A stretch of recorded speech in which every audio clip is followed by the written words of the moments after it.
नमस्कार, स्वागत है आपका। मैं हूं आपके साथ सुमित गुप्ता। आप देख रहे हैं न्यूज 18 अपडेट। बुलेटिन की शुरुआत में खबर जोधपुर से, जहां पत्थरबाजी का सीसीटीवी फुटेज भी सामने आया है। जोधपुर में झंडा लगाने पर विवाद हुआ, दो पक्षों के लोगों के बीच पत्थरबाजी हुई, पुलिस ने हल्का बल प्रयोग किया। आज देर रात तक इंटरनेट सेवा भी बंद की गई है। पुलिस ने जालौरी गेट चौराहे के सभी रास्ते बंद कर दिए हैं, कर्फ्यू भी लगा दिया गया है। और इस बीच ये सीसीटीवी फुटेज भी सामने आई है, जिसमें कुछ लोग दिखाई दे रहे हैं पत्थर फेंकते हुए, पत्थरबाजी करते हुए, पत्थर मार। ये इन लोगों पर अब इन लोगों को चिन्हित किया जा रहा है। पत्थर मार लोगों को पुलिस इन पर कार्रवाई करेगी। एक डेलीगेशन भी जोधपुर भेजा है मुख्यमंत्री अशोक गहलोत ने। और इस सीसीटीवी फुटेज को खुद मुख्यमंत्री अशोक गहलोत ने सीएमओ में मीटिंग के दौरान इस सीसीटीवी फुटेज को देखा और अधिकारियों को निर्देशित कर दिया गया है कि इन पत्थरबाजों पर, इन पत्थर मारों पर सख्त से सख्त कार्रवाई की जाए। सीसीटीवी आया है ये, उसके बाद अब हालांकि प्रशासन, सरकार कल से ही एक्शन में है। मुख्यमंत्री अशोक गहलोत बेहद संवेदनशील हैं इस मुद्दे को लेकर। मुख्यमंत्री अशोक गहलोत ने अपील भी की लोगों से शांति बनाए रखने की, प्रशासन की का सहयोग करने की, सरकार का सहयोग करने की, शांति व्यवस्था बनाए रखने में। लेकिन आज सुबह फिर से ये घटना हुई, उपद्रव हुआ। आज सुबह फिर से पत्थरबाजी की घटना हुई, पुलिस को हल्का बल प्रयोग करना पड़ा इन्हें काबू में करने के लिए। वहां अभी पुलिस बल तैनात है और बताया जा रहा है अतिरिक्त पुलिस बल भी अगर बुलाना पड़ा तो बुलाया जाएगा। फिलहाल मुख्यमंत्री नजर बनाए हुए हैं। एक डेलीगेशन भेजा गया है, हेलीकॉप्टर से कहा है कि तुरंत जोधपुर पहुंचे और हर एक स्थिति की समीक्षा कर रिपोर्ट उसकी भेजी जाए। पुलिस बल यहां पर मौजूद है। चंद्रशेखर मेरे सहयोगी हमारे साथ फोन लाइन पर जुड़ गए। चंद्रशेखर, एक डेलीगेशन जोधपुर आ रहा है, अपडेट क्या अब इस पूरे मामले पर? देखिए, अगर बात करें तो जिस प्रकार से सांप्रदायिक हिंसा जोधपुर शहर में फैली है, उसके बाद पूरा जोधपुर शहर जो अपनाइट का शहर कहा जाता है वो दहशत में है। आप सीसीटीवी फुटेज में देख सकते हैं किस तरह से जो है दहशतगर्दों ने जो है शहर में दहशत मचाई है। यहाँ पर जो है वाहनों के साथ तोड़फोड़ की गई, दुकानों में तोड़फोड़ की गई, इसके अलावा एटीएम में तोड़फोड़ की गई, राह चलते लोगों को चाकू मारे गए। जो स्थिति जो है वो बड़ी तनावपूर्ण जोधपुर शहर की थी। लेकिन कर्फ्यू लगने के बाद कुछ स्थिति सामान्य हुई है, हालात जो है काबू में आए हैं। निश्चित तौर पे जो डेलीगेशन जोधपुर आएगा वो कहीं ना कहीं प्रयास करेगा फिर से जोधपुर शहर में शांति स्थापित करने की। लेकिन फिलहाल बात करें तो अलग अलग क्षेत्रों में जो है लगातार जो है तनावपूर्ण माहौल है। कहीं हनुमान चालीसा पढ़ी जा रही है तो कहीं जो है जुलूस के रूप में दंगाई जो है दंगा भड़का रहे हैं। तो कहीं ना कहीं जोधपुर शहर के जो अपना इसका जो शहर कहा जाता है उसमें जो है स्थिति जो चिंतन की स्थिति बन चुकी है। इसके अलावा अगर बात करें तो जो नागरिक थाना है, उदय मंदिर थाना क्षेत्र है, इसके अलावा बीसी शहर के दोनों थाना क्षेत्र, प्रतापनगर थाना क्षेत्र, खानापुरा, सरदारपुरा और देवनगर थाना क्षेत्र में जो है कर्फ्यू घोषित किया गया है, जो कल रात 12 बजे तक रहेगा। और अगर स्थिति सामान्य नहीं है तो इस कर्फ्यू को आगे बढ़ाया जाएगा। फिलहाल जोधपुर शहर में नेट जो है बंद है और संभावना ये जताई जा रही है कि आज शाम तक नेट बंद किया गया था, लेकिन नेट बंदी जो है आगे बढ़ाई जा सकती है। जी सुमित। चंद्रशेखर, ये सीसीटीवी फुटेज हम दिखा रहे हैं दर्शकों को लगातार, ये किस जगह का सीसीटीवी फुटेज है और किस वक्त का, कितने बजे का सीसीटीवी फुटेज है? देखिए, ये जो सीसीटीवी फुटेज जो है जालौरी के क्षेत्र का बताया जा रहा है, उसमें जो सुबह जो नमाज हुई थी उसके बाद जो भीड़ आई थी और जो भीड़ ने जो उत्पात मचाया था, तोड़फोड़ की थी, उस समय का ये सीसीटीवी फुटेज बताया जा रहा है। और सबसे बड़ी बात, कल रात जो 3:30 बजे तक जो हिंसा का माहौल रहा था, जो आपसी तनाव का माहौल जोधपुर में रहा था, लेकिन कहीं ना कहीं सुबह फिर एक बार भीड़ इकट्ठा होने दी गई। कहीं ना कहीं ये नाकामयाबी है प्रशासन की और पुलिस की कि उस पर जो है कड़ी कार्रवाई नहीं की गई। और जो सबसे बड़ी मस्जिद थी जाती है जोधपुर शहर की, वहाँ पे नमाज होने के बाद भीड़ के रूप में पूरे लोग जुलूस के रूप में फिर से जालौरी गेट आ गए और फिर उसी विवाद को लेकर, झंडे को लगाने के विवाद को लेकर एक बार फिर जो है आपस में झड़प हुई और लाठीचार्ज और पथराव किया गया और आंसू गैस के गोले भी छोड़े गए। तो जो कहीं ना कहीं जो यहाँ से तितर होने के बाद उन्मादी जो है भीतरी शहर में चले गए और भीतरी शहर में राह चलते लोगों के साथ जो मारपीट की गई, दुकानों के साथ तोड़फोड़ की गई, गाड़ियों के साथ तोड़फोड़ की गई। तो कहीं ना कहीं शहर में जो है स्थिति जो है तनावपूर्ण हुई थी, वो कहीं ना कहीं जो कर्फ्यू लगने के बाद एक बार फिर जो है स्थिति जो है काबू में आई है। जी सुमित। शुक्रिया चंद्रशेखर तमाम जानकारी के लिए।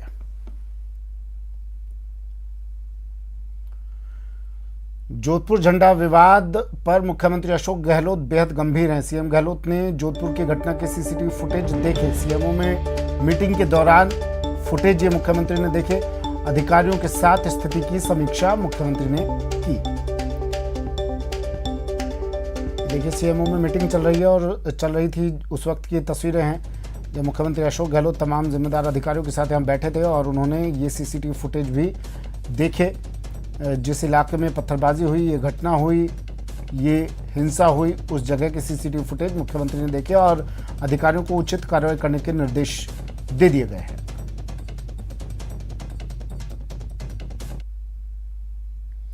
सीएम अशोक गहलोत ने जोधपुर की घटना को दुर्भाग्यपूर्ण बताते हुए लोगों से शांति बनाए रखने की अपील की है। उन्होंने कहा कि प्रशासन को हर कीमत पर शांति एवं व्यवस्था बनाए रखने के निर्देश दिए गए हैं और असामाजिक तत्वों से सख्ती से निपटा जाएगा।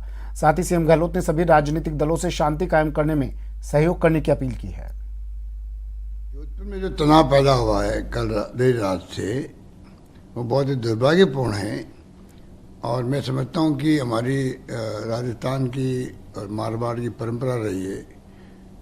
सभी समाज के, सभी धर्मों के लोग हमेशा हर त्योहारों के अंदर भी प्रेम से, भाईचारे से रहते आए हैं। मैं अपील करना चाहूँगा कि तमाम लोग शांति बनाए रखें और तनाव समाप्त करें, क्योंकि ये तनाव हिंसा का माहौल हित में नहीं है जोधपुर वासियों के भी।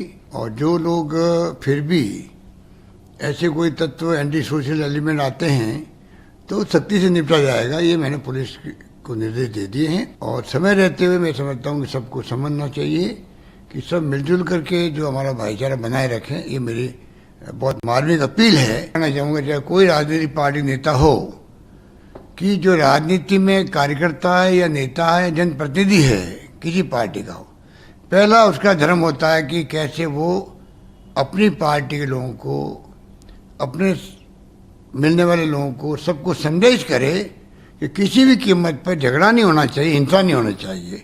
और मुझे उम्मीद है कि इस परंपरा का निर्वहन करने के लिए तमाम पार्टी के लोग एकजुट रहेंगे, ये मैं उनसे अपील करना चाहूँगा।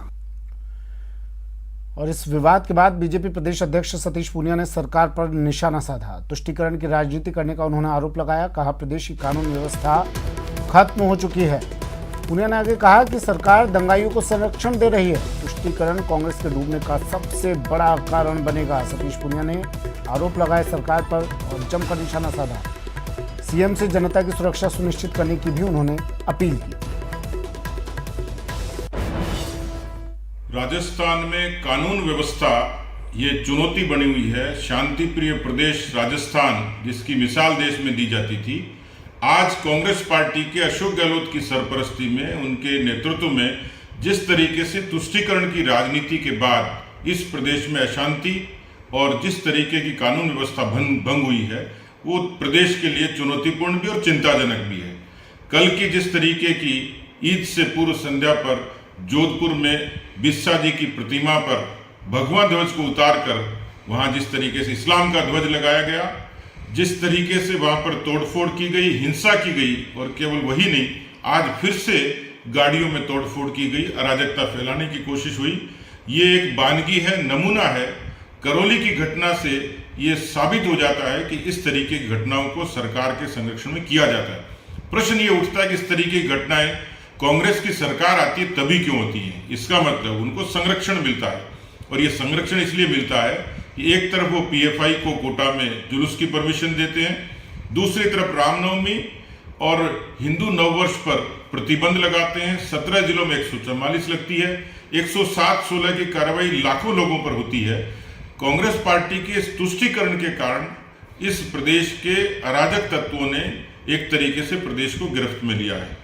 समय रहते नहीं चेते तो प्रदेश के लिए चिंताजनक बात है। क्या इस तरीके से एक के बाद एक की घटनाएं बहुसंख्यकों के मानवाधिकारों पर चोट नहीं है? मुझे लगता है कि कांग्रेस को, क्योंकि वैसे तो वो समाप्ति की ओर है, और लगता है कि इस तरीके के कर्मों से ये तुष्टीकरण कांग्रेस को डूबने का बड़ा कारण बनेगा। और इसलिए मैं सीधे सीधे कहना चाहता हूं कि प्रदेश की शांति के लिए, सद्भाव के लिए, प्रदेश के आम लोगों की जन सुरक्षा के लिए कम से कम अपने वोट बैंक की राजनीति को गुड बाय करिए, वोट बैंक की राजनीति को छोड़िए, प्रदेश की सोचिए, अपनी कुर्सी की बजाय जन सुरक्षा की फिक्र करिए। जोधपुर झंडा विवाद पर बीजेपी ने प्रदेश सरकार को घेरा और प्रदेश की कानून व्यवस्था पर सवाल खड़े किए। कांग्रेस सरकार की जो नीतियां हैं लगातार चली आ रही है, हम काफी समय से देख रहे हैं, ऑब्जर्व भी कर रहे हैं। कांग्रेस की सरकार जो गहलोत साहब के नेतृत्व में राजस्थान में चल रही है, वो तुष्टीकरण की नीति पे चल रही है। एक समुदाय विशेष के प्रति उनके भाव बहुत नरम रहते हैं और एक समुदाय विशेष के प्रति उनके भाव बहुत गर्म रहते हैं। जो तुष्टीकरण की नीति है, उसके कारण ही कानून व्यवस्था बिगड़ती है। जब कोई आदमी किसी राज्य का मुख्यमंत्री हो जाता है तो उनको समान दृष्टि से देखना चाहिए। तुष्टीकरण की ये जो राजनीति है, जिसमें भड़काने का काम राजस्थान की सरकार कर रही है, पूरे राजस्थान को मानो तालिबान जैसा बना दिया। ये तुष्टीकरण की राजनीति ही है जिसके कारण ऐसे लोगों की हिम्मत बन जाती है।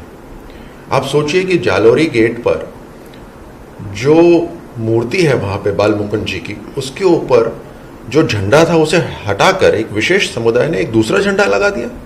ये करने की क्या जरूरत है वहां पर? और उसके बाद पत्थरबाजी हुई। तो ये जो माहौल बिगाड़ने के लिए जो राजस्थान सरकार जो एक तरह से समर्थन दे रही है, ये राजस्थान को बर्बाद कर रहा है। राजधानी जयपुर में सोमवार की रात एक कारोबारी के घर में घरेलू नौकर लोगों को बंधक बनाकर लूटपाट की गई। जानकारी के मुताबिक रात करीब 9 बजे 5 से 7 बदमाश द्रोण कॉलोनी में रहने वाले मैथिली शरण शर्मा के घर में घुसे। फिर ग्राउंड फ्लोर पर मौजूद मैथिली शरण और उनके बेटे मोहित को बंधक बनाकर मारपीट की। इसके बाद 3 बदमाश मकान की पहली मंजिल पर पहुंचे। वहां मैथिली शरण की पत्नी और बेटी को बंधक बनाकर मारपीट की। इसके बाद घर में रखी ज्वेलरी और नकदी लूटकर कारोबारी की कार से भाग निकले। इन 5 नौकरों को 24 मार्च को ही घरेलू कामकाज के लिए रखा गया था, जिनका वेरिफिकेशन नहीं करवाया गया था। इस हमले में परिवार के लोगों को चोटें भी आई। इस बीच लूटी गई कार को पुलिस ने अजमेर रोड के 200 फीट बाईपास पर बरामद कर लिया।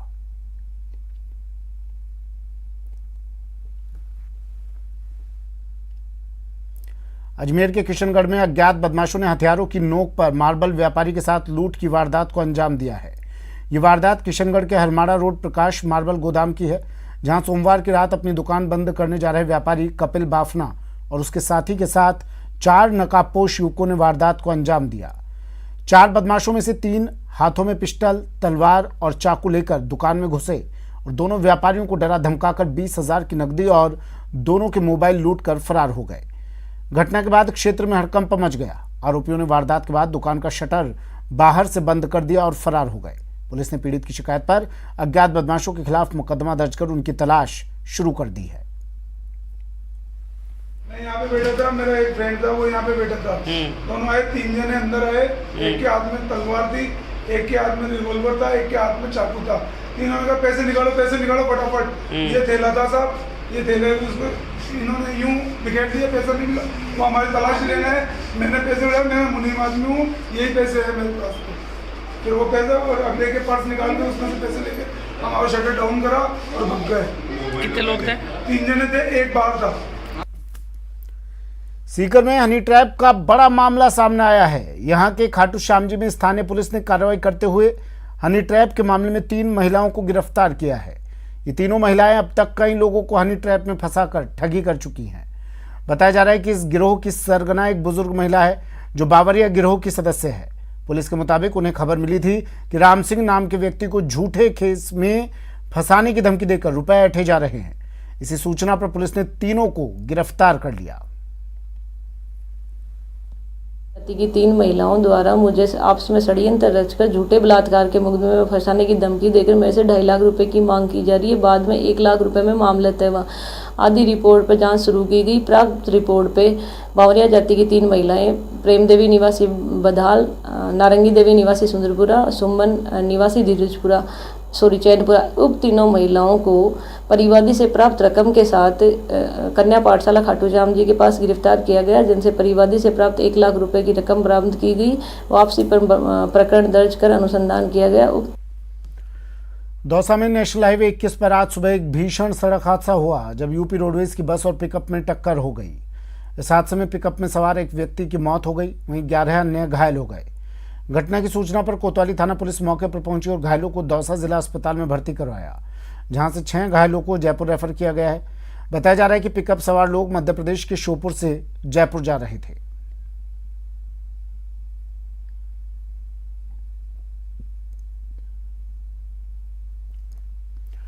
कोटा के करबला इलाके में एक सप्ताह पहले हुई 1.5 वर्षीय मासूम की मौत की गुत्थी अभी तक नहीं सुलझ पाई। हालांकि पुलिस का मानना है कि मासूम का पानी की टंकी में डुबाकर मर्डर किया गया है और इस मामले में कई संदिग्ध लोगों से पूछताछ की गई है, जबकि कई और लोग भी संदेह के घेरे में हैं, लेकिन फिलहाल कोई सफलता हाथ नहीं लग पाई। पुलिस का मानना है कि किसी परिचित ने ही बालक को घर से उठा लिया और टंकी में डुबाकर मौत के घाट उतार दिया। हालांकि मासूम के शव को कब्र से निकालकर पोस्टमार्टम भी करवाया गया था और पोस्टमार्टम रिपोर्ट भी पुलिस को प्राप्त हो गई, लेकिन अभी भी पुलिस को एफएसएल रिपोर्ट का इंतजार है। मौत के बाद से ही मासूम की मां का रो रो कर बुरा हाल है और अपने मासूम बेटे की हत्या के आरोपियों को वो सजा दिलाकर इंसाफ की मांग कर रही हैं।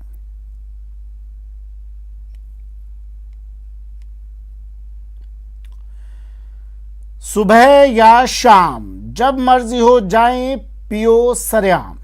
जी हां, दौसा में आप जब चाहें शराब पी सकते हैं। प्रदेश सरकार में आबकारी मंत्री प्रसादी लाल मीणा भी दौसा जिले के लालसोट से ही विधायक है। इसके बावजूद भी दौसा में आबकारी विभाग निष्क्रिय नजर आ रहा है और शराब की दुकानों को किसी भी समय खोलने के लिए मौन स्वीकृति भी देता नजर आ रहा है। देखिए, ये रेलवे ओवरब्रिज के नीचे शराब की दुकान है, जहां सुबह 9 बजे ही शराब की दुकान खुली हुई है और लोग दुकान के अंदर ही शराब पी रहे हैं, जबकि सरकार ने शराब की दुकानों के खुलने का समय सुबह 10 बजे से रात 8 बजे तक का निर्धारित कर रखा है। इसके बावजूद भी देर रात तक दुकानों का संचालन किया जाता है, वहीं सुबह 7 बजे ही दुकानें खुल जाती है।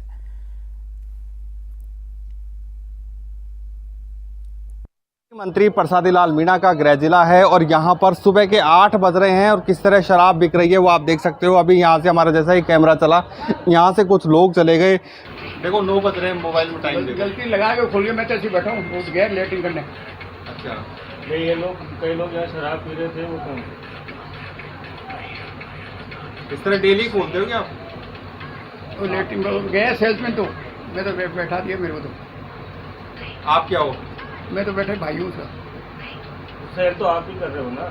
सेल तो ग्राहक आएंगे देने पड़ते हैं, तो बिना टाइम से तो नहीं देनी चाहिए ना? कोई बात नहीं, देते बाहर बैठ के दे देते हैं। आबकारी मंत्री प्रसादी लाल मीणा का जिला है। सबसे गंभीर बात यह है कि प्रसादी लाल मीणा के जिले में ऐसा हो रहा है। ऐसे में जो राजस्थान के अन्य जिले हैं वहाँ पर जो शराब की दुकानें हैं वो कितने निर्धारित समय पर खुलती होंगी, ये सहज अनुमान लगाया जा सकता है। जिस तरह दौसा में जिस तरह के हालात हैं, सुबह 8 बजे से दुकानें खुल जाती हैं, ये 9 बजे का समय और यहाँ पर दुकानें खुली हुई हैं। आशीष शर्मा, न्यूज़ 18 दौसा।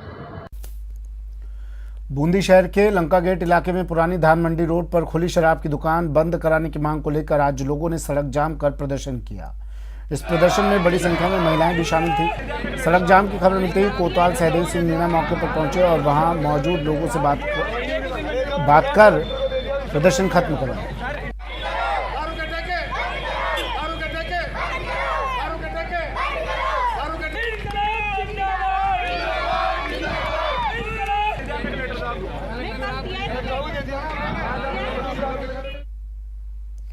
सीएम अशोक गहलोत का आज 71वां जन्मदिन है। इस मौके पर उन्हें हर कोई बधाई दे रहा है।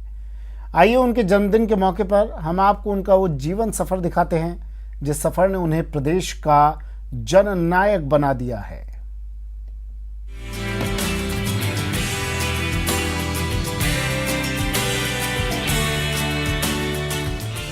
सियासत में अशोक गहलोत जैसी जादूगरी किसी के पास नहीं। विपरीत परिस्थितियों को अनुकूल बना लेने का उन जैसा हुनर किसी और के पास नहीं। बड़ी खामोशी से सियासी खेल करने और विरोधियों को उन्हीं के खेल में मात देने में वो जो महारत रखते हैं उसकी काट किसी और के पास नहीं। ऐसे में जब उनका जन्मदिन आता है तो फिर ये जानना लाजमी हो जाता है कि वो सियासत के सबसे बड़े जादूगर बने तो बने कैसे। जयपुर से दिल्ली तक की राजनीति में अशोक गहलोत जो सियासी जादूगरी दिखाते हैं वो जादूगरी उन्हें खून में मिली है, उपमा के स्तर पर नहीं, सचमुच में। जी हाँ, अशोक गहलोत के पिता लक्ष्मण सिंह गहलोत नजर का भरम जानते थे और साथ ही ये भी जानते थे कि खेल के पीछे का खेल क्या है।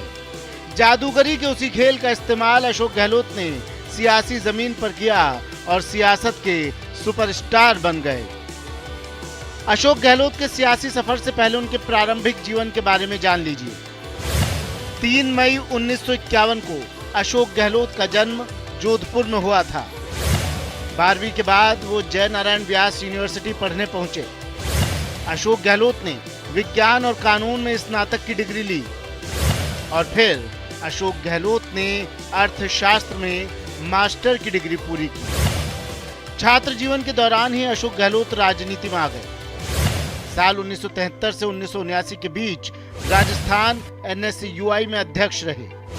1979 से 1982 के बीच जोधपुर कांग्रेस कमेटी के अध्यक्ष रहे।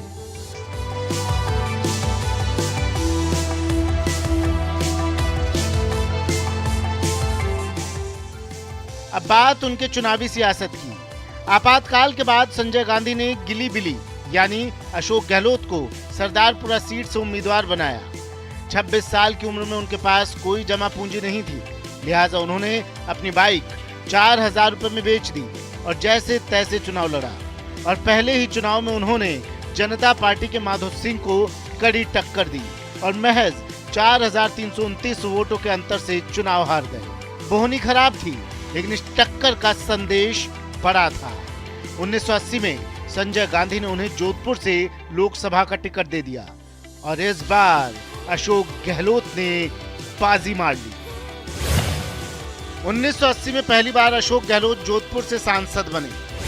1984, 1991, 1996 और 1998 में भी गहलोत ने जोधपुर से लोकसभा का चुनाव जीता। 1982 में अशोक गहलोत पहली बार केंद्र सरकार में मंत्री बने। केंद्र सरकार में अशोक गहलोत 3 बार मंत्री रहे। जून 1989 से नवंबर 1989 के बीच गहलोत प्रदेश सरकार में भी मंत्री रहे। ये तो थी उनके दिल्ली पहुंचने और मंत्री बनने की कहानी। आइए अब आपको बताते हैं वो राजस्थान की राजनीति के सिरमौर कैसे बने। 1998 के नवंबर महीने में राजस्थान में विधानसभा चुनाव हुए। 200 सीटों वाली विधानसभा में कांग्रेस 153 सीटें जीतने में सफल रही। बारी जब कांग्रेस विधायक दल के नेता बनने की आई तो परशुराम मदेरणा से लेकर नटवर सिंह जैसे नेता सामने आने लगे, लेकिन जादूगर ने ऐसा खेल दिखाया कि मुख्यमंत्री की कुर्सी उनकी झोली में आ गिरी। 1 दिसंबर 1998 को अशोक गहलोत पहली बार सीएम बने। 13 दिसंबर 2008 को अशोक गहलोत दूसरी बार सीएम बने। 17 दिसंबर 2018 को अशोक गहलोत तीसरी बार सीएम बने। बतौर सीएम अशोक गहलोत का ये तीसरा कार्यकाल है और तमाम विरोधों के बावजूद सियासी पंडितों को ये भरोसा है कि वो इस बार भी अपना कार्यकाल बखूबी पूरा करेंगे। वैसे भी सब जानते हैं सियासत के पिच पर अशोक गहलोत जैसा जादूगर कोई नहीं और यही वजह है कि पूरा प्रदेश सियासत के इस जादूगर को उनके जन्मदिन के मौके पर हैप्पी बर्थडे सरकार कह रहा है। Bureau report, news 18 Rajasthan.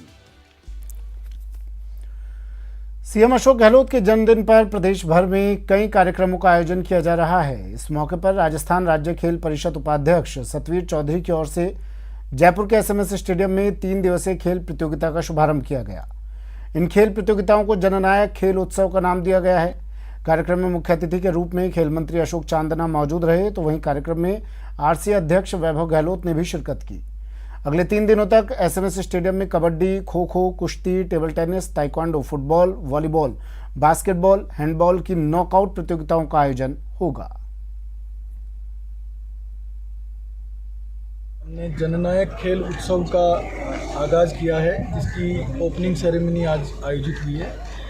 ये खेल उत्सव, इसमें 9 खेलों को हमने शामिल किया है और 3 दिवसीय खेल उत्सव का कार्यक्रम है। हमारे राजस्थान की सरकार ने और आदरणीय अशोक गहलोत जी ने जिस प्रकार के फैसले किए खेलों के लिए और खिलाड़ियों के लिए, पूरे खेल जगत में एक खुशी का माहौल है, नए जोश का माहौल है। इस तरह से सरकारी नौकरियों में खेल कोटे का आरक्षण आउट ऑफ टर्न पॉलिसी के तहत जो ऐतिहासिक फैसले हुए, उसके साथ ही खिलाड़ियों की पेंशन लंबे समय से जो अनुदान अटका हुआ था वो वापस शुरू किया। बाघों के संरक्षण को लेकर सीएम अशोक गहलोत ने एक अहम बैठक ली है। इस बैठक में प्रदेश में बाघ संरक्षण से जुड़े सभी अहम मुद्दों पर बारीकी से चर्चा की गई और आने वाले दिनों में ठोस कदम उठाए जाने के निर्देश दिए गए। इस बैठक में मुख्य सचिव के साथ साथ वन विभाग से जुड़े कई अधिकारी शामिल हुए। बैठक में सीएम गहलोत ने कहा कि बाघों के संरक्षण को लेकर सरकार गंभीर है और सकारात्मक नीतियों के कारण बाघों की संख्या में लगातार वृद्धि हो रही है। उन्होंने कहा कि सरकार द्वारा प्रोजेक्ट टाइगर एवं इको टूरिज्म नीति के प्रभावी क्रियान्वयन के कारण रणथंभौर में दुनिया भर से पर्यटकों का आगमन हो रहा है। उन्होंने इसी तर्ज पर सरिस्का बाघ परियोजना के लिए भी मास्टर प्लान तैयार करने के लिए विभागीय अधिकारियों को निर्देशित किया।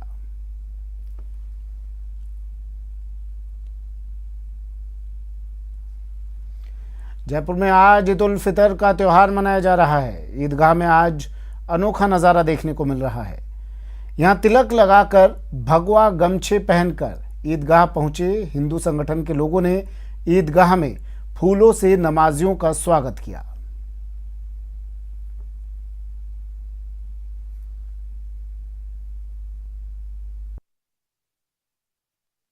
और खुशियां मनाई जा रही हैं। मैं फिलहाल ईदगाह में मौजूद हूं, लेकिन मेरे चारों तरफ जो नज़ारा आप देखेंगे शायद उससे आपको ऐसा लगे कि मैं शायद किसी मंदिर में या किसी ऐसी जगह पर हूं जहां पर हमारे जो दूसरे हमवतन लोग हैं वो साथ में मौजूद हैं। ये हिंदू संगठन से ताल्लुक रखते हैं। तमाम लोग आप देखिए कि ईदगाह में पहुंचे हैं ये फूल लेकर के इस्तकबाल करने के लिए। जो देश का मिजाज है गंगा जमनी तहजीब का, आपसी प्यार मोहब्बत का, भाईचारे का, वो दिखाने के लिए पहुंचे हैं। आप देख सकते हैं कि तमाम लोग जो हैं भगवा गमछे इन्होंने गले में डाले हुए हैं, तिलकधारी यहां पर मौजूद है, हाथों में फूल हैं और चारों तरफ मेरे पीछे जो नजारा देखेंगे आप पूरे दिल्ली रोड के ऊपर यहां पर वो नमाजी मौजूद हैं जो पूरे 1 महीने 30 दिन आप देखेंगे कि रोजे रखने के बाद में आज ईद की नमाज अदा करने के लिए पहुंचे हैं। एक बहुत ही खूबसूरत नजारा, एक तरफ मुस्लिम भाई वहां पर ईद की नमाज अदा कर रहे हैं, दूसरी तरफ दूसरे हमवतन भाई जो हिंदू हैं वो यहां पर उनका स्वागत फूलों से करने के लिए पहुंचे हैं। जो लोग हैं यहाँ पहुंचे उनसे बातचीत करते हैं। सर, क्या मैसेज आप लोग दे रहे हैं? आज यहाँ आप हिंदू मुस्लिम एकता सामाजिक समिति से पहुंचे और एक संदेश देने की कोशिश की कि आपसी भाईचारा और प्यार बहुत बढ़कर है, बहुत आगे है। हमारे मंच के संस्था के द्वारा यही मैसेज देने जा रहे हैं हम सब भाइयों की तरफ, हिंदू मुस्लिम सिख ईसाई हम सब भाई भाई हैं, इसमें कोई मतभेद होना नहीं चाहिए। गंगा जमुना तहजीब की तरह अपने उस देश में रहना चाहिए और शांति और अमन की सबको प्रार्थना करनी चाहिए। क्या करेंगे आज आप, क्या क्या कार्यक्रम है? ये हिंदू मुस्लिम एकता सामाजिक समिति की ओर से आज इनका स्वागत करने का है, इस्तकबाल करने का है। ईद केवल मुस्लिम भाइयों की नहीं है, ईद हम सब लोगों की है। अगर हम सब लोगों में इस बात का एक संदेश चला जाए कि दिवाली जब आती है तो केवल हिंदुओं की नहीं है बल्कि हम सब लोगों की है, तो आज जो हम लोगों में नफरत का एक बीज जो कुछ लोगों ने बो दिया है उसमें बहुत सारी बातें कम हो सकती हैं।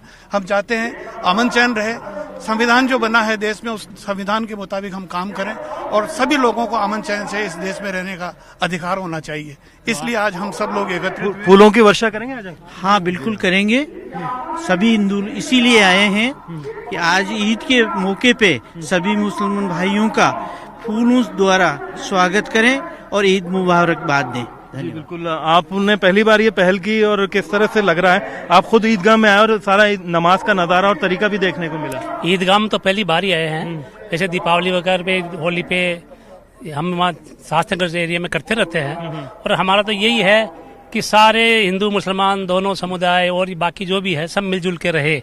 मतलब जो भी सामाजिक तत्व जो माहौल खराब करते हैं, इनके दोनों समुदाय के जो बड़े बुजुर्ग हैं उनको चिन्हित करके उनको मतलब उसमें कार्रवाई करने के लिए प्रशासन में प्यार मोहब्बत।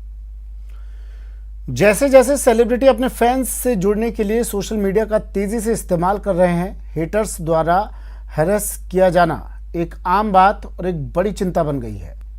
अभिनेता से पॉलिटिशियन बनी अंगूरलता डेका एक ऐसी सेलिब्रिटी हैं जिन्हें क्रूअल ट्रोलिंग और हैरेसमेंट का शिकार होना पड़ा है। देखिए हैरेसमेंट के खिलाफ लड़ने की उनकी इंस्पायरिंग कहानी और जुड़िए ट्रू कॉलर और न्यूज़ 18 नेटवर्क के कैंपेन से कॉल इट आउट, क्योंकि it's not okay. Public figure होने से आप साइबर धमकियों, साइबर बुलिस से बच नहीं सकते, बल्कि ये आपको हैरेसमेंट के करीब ले जाता है। अभिनेता से पॉलिटिशियन बनी अंगूर लता डेका ने खुद इसके लिए आवाज उठाई जब वे 2016 में चुनाव जीतने पर ट्रोल्स का निशाना बन गईं। जब जीत मिली, पूरा असम में चारों ओर मेरे ही न्यूज़ बज रही थी। उस समय कुछ लोगों ने ऐसा किया था कि मेरे तस्वीर कोई दूसरा, ऐसे कोई शराब पी रहे हैं, कोई स्विमिंग पूल में है, कोई पुराना मेरा एकदम फोटो निकाल के वो लोग एडिट वगैरह करके डाल रहे थे इंटरनेट में।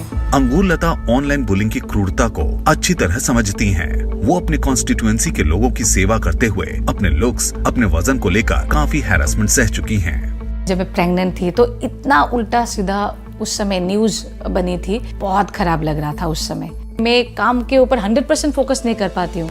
कहीं ना कहीं ऐसा एक वीडियोस आ जाते हैं, रील्स आ जाती है कि ऑनलाइन मेरे बारे में लिख देते हैं कि मैं टूट जाती हूँ। ऑनलाइन अब्यूज और परेशान करने वाले बदमाशों की अनदेखी करने के बजाय उन्होंने असम के साइबर सेल में शिकायत दर्ज करने का फैसला किया। मेरे जितने भी सपोर्टर है, सभी लोगों ने उस टाइम पुलिस को कंप्लेन की। पुलिस ने भी किया सपोर्ट अच्छी तरह से। जो जिसको पकड़ा है उसको सजा भी मिली। स्वयं एक सर्वाइवर अब महिलाओं को हैरेसमेंट के खिलाफ आवाज उठाने में मदद कर रही हैं, क्योंकि इट्स नॉट ओके और हमें महिलाओं के खिलाफ इस दुर्व्यवहार को समाप्त करने के लिए आवाज उठानी होगी।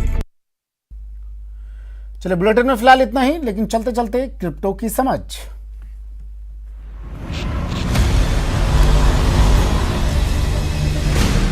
ज़ेड-पे and News 18 network present crypto की समझ।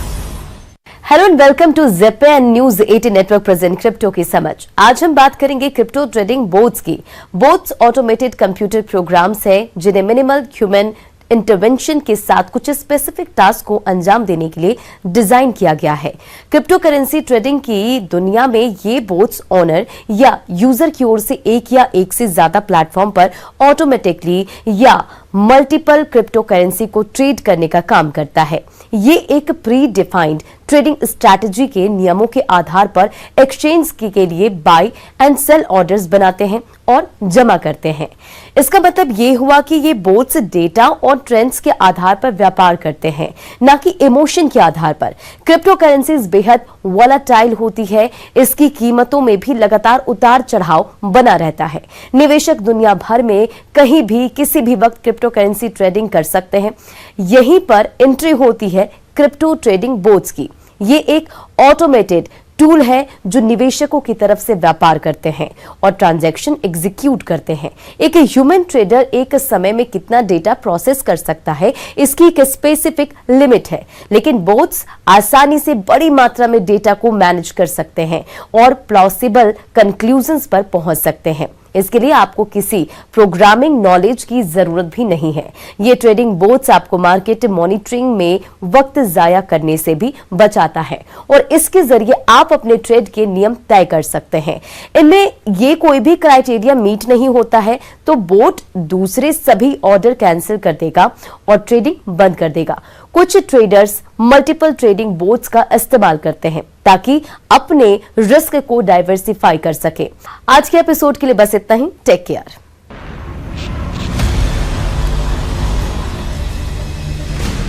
Zebpay and News 18 network present crypto की समझ।